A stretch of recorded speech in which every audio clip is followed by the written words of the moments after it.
I also invited the chairman of the union, but I guess he couldn't make it either. Very late invitation, so it's on me. On the youth side, we have the two groups: the high school groups, U19s and 16s, and the younger ones. So on the high school side, I would say we are sort of like not doing progress. This year we're gonna have one team less than last year. Fort Lauderdale, they just couldn't. Isn't it 2 teams less? No, we had 7 last year. I thought Okapi had 2 sides. Well, okay, you're right. I know. You're right.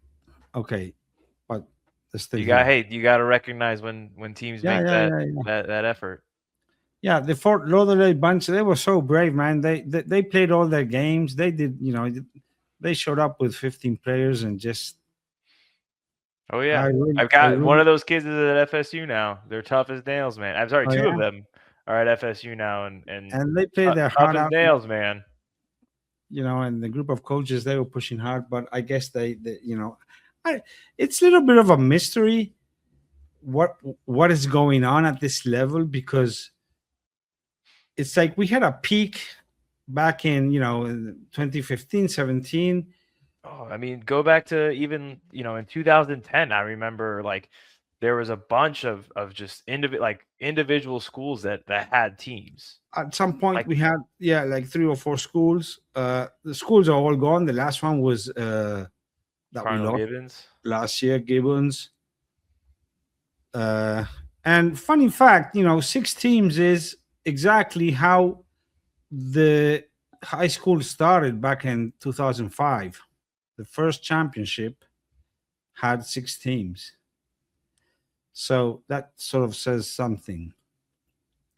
And it's sort of a hard thing to resolve. Why are we not growing? We really have to put, some time, effort, and money into trying to figure this out.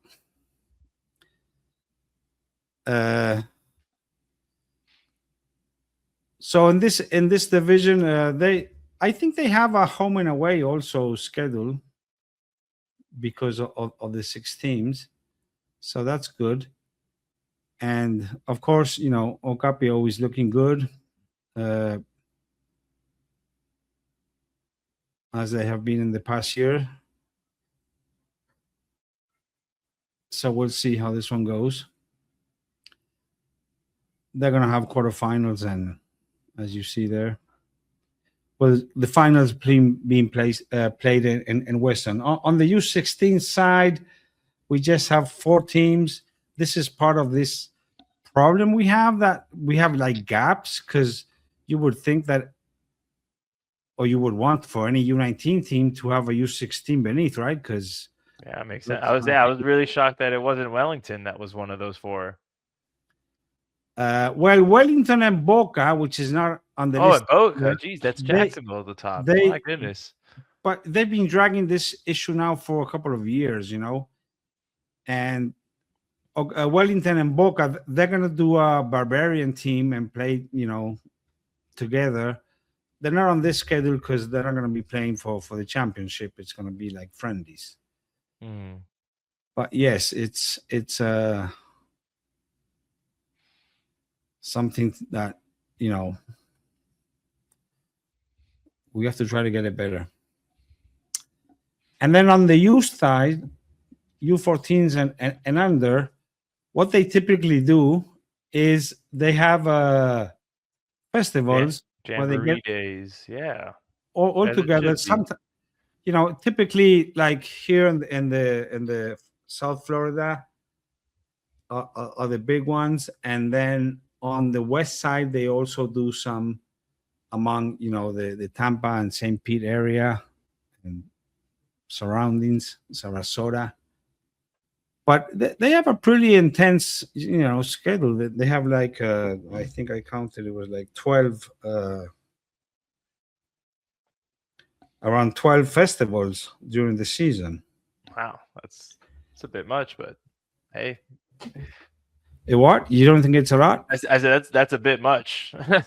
Well, I was, yeah, 12 weekends. Jeez Louise. Yeah, poor parents, Yeah. But these are really awesome events, because typically you have a lot of kids and it's really fun. That's what it's all about.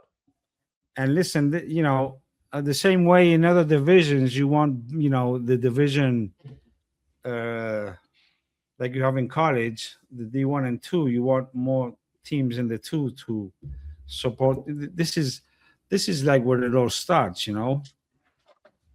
With that being said, registration numbers are down this year by a little bit. I haven't seen them like right now, but we had like 900 players last year, and we're around 600 now and something. So that's a big dip. Yeah, all across the board on the adult side, numbers are down as well. But I'm not, even though I tend to be a pessimist, I'm just telling myself, we'll watch tomorrow and Friday. Those numbers are going to explode when people realize they have a match on Saturday. Fingers crossed.